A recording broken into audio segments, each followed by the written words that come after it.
What's up, everyone? And today I'm bringing a deck profile on my Armed Dragon Thunder deck. Now, this is definitely a deck I've been excited to put together for a while. I was very excited when it came out because I really like the concept of level up.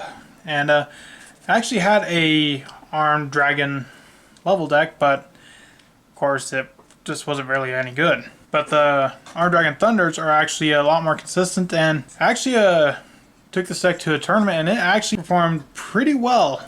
So without further ado, let's get right into it. First up, I run 3 Armed Dragon Thunder level 3. Now, all the Armed Dragon Thunders have an effect to basically level up into the next level by discarding a monster. And level 3 has an additional effect. If it's sent to the graveyard to activate a Dragon Monster's effect, you can draw 1 card. I also run the 3 Armed Dragon level 5. Level 5, when it's sent to the graveyard, you can add 1 level 5 or higher Wind Dragon Monster from your deck to your hand. I run Armed Dragon Thunder level 7. When level 7 is sent to the graveyard to activate a Dragon Monster's effect, you can add 1 Armed Dragon card from your deck to your hand.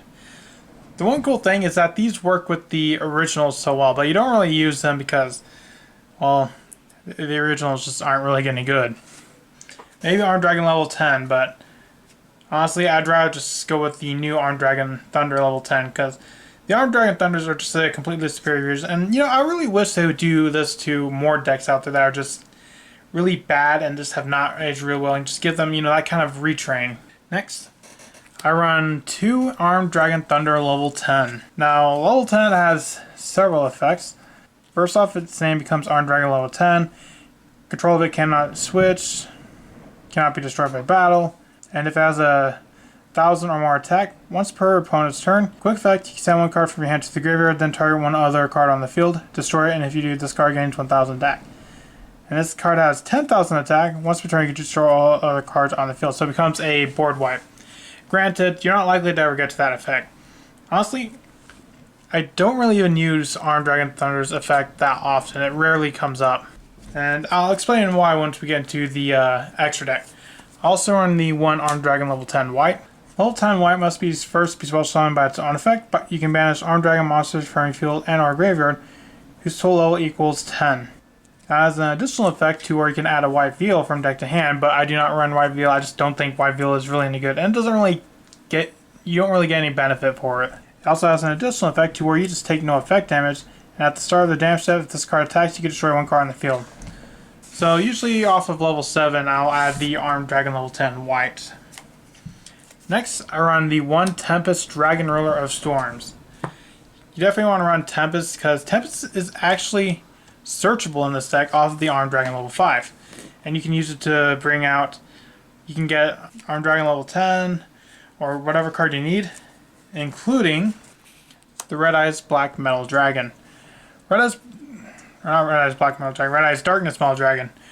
Red Eyes Darkness Metal Dragon can be special summoned from your hand by banishing 1 face of Dragon type monster you control, and you can also special summon 1 Dragon type monster from your hand or graveyard. However, while this isn't the errata version, the errata basically makes that a hard once per turn. Granted, in this deck that's fine because you're really only going to be using it once. Next was a card that originally I wasn't quite too sure why people were running it, but now it makes much more sense. And that is 3 Artillery Catapult Turtle. One thing, if you don't open Flash or level 3, you're in big trouble because you don't have any monsters you can even summon. That's why you run Artillery Catapult Turtle. Basically, you contribute 1 monster, including itself, to special summon the Armed Dragon level 5. So that really helps with basically having somewhere to start. Next, I run the 1 Dino Wrestler Prankatops. This is a going second deck. I suppose you can play going first, but I just feel like going second, it has so much more potential. So I run a bunch of cards that are just good at baiting out negates and destroying boards. I do not run cards like Evenly or Dark Ruler No More because those just aren't really good in this. Because this is a going second OTK deck. Basically, you want to kill them in 1 turn. You can't do that with Dark Ruler No More and Evenly Matched. I run 3 Nibiru for my hand trap of choice. I don't know, I kind of feel like just right now Nibiru is just the better hand trap. And in the tournament, it definitely proved to be correct. Next, moving on to spells, I run the 3 Armed Dragon Flash. Flash, you can special summon one level 3 armed dragon monster from your deck in defense position. However, you can only activate once per turn, which is unfortunate, but this is basically, if you don't open level 3, you can get it out, and if you have a level 3 and an armed dragon flash in hand, that's really good, because then you can just banish one for the Red Eyes Darkness Smell Dragon. Next, I run 3 armed dragon lightning. Armed dragon lightning, if an armed dragon monster you control be destroyed by a card effect, you can send this card to the graveyard instead, and you can target one armed dragon monster you control. Then activate one of these effects. The first one, it gains attack equal to its level times 100. And the second, add one armed dragon monster with an equal or lower level than it from your graveyard to the hand. Now that one could be really useful if you don't have an armed dragon in your hand to discard for the effect of an armed dragon. So basically kind of make that a little bit more consistent. Next, I run the 1 armed dragon blitz. I only run 1 because most oftentimes I don't want to even activate it. So, Armed Dragon Blitz, you target 1 Armed Dragon monster you control, take 1 monster with the same name from your deck or graveyard, and either add to your hand or special summon it, ignoring its summoning conditions. However, you can only special summon monsters. You cannot special summon monsters from the turn you activate this card, except dragon monsters. So, no dreadnoughts. So, that's why I really don't like it. Granted, if you use it, you probably still go for game, but I much prefer the Dreadnought strategy. Next, I run 3 level up. So basically what level up does, you can send a face-up monster on your side of the field that has a level and the same to the graveyard, then special summon one with the next level, ignoring its summoning conditions, so it kind of like forces that level up. Next, I run Pot of Prosperity.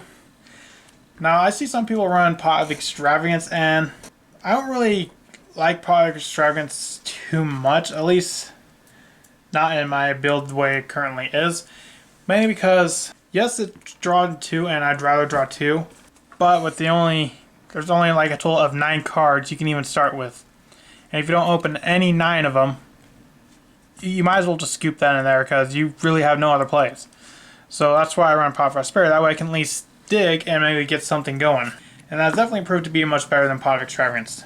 I also run the 1 Monster Reborn, just a really good card.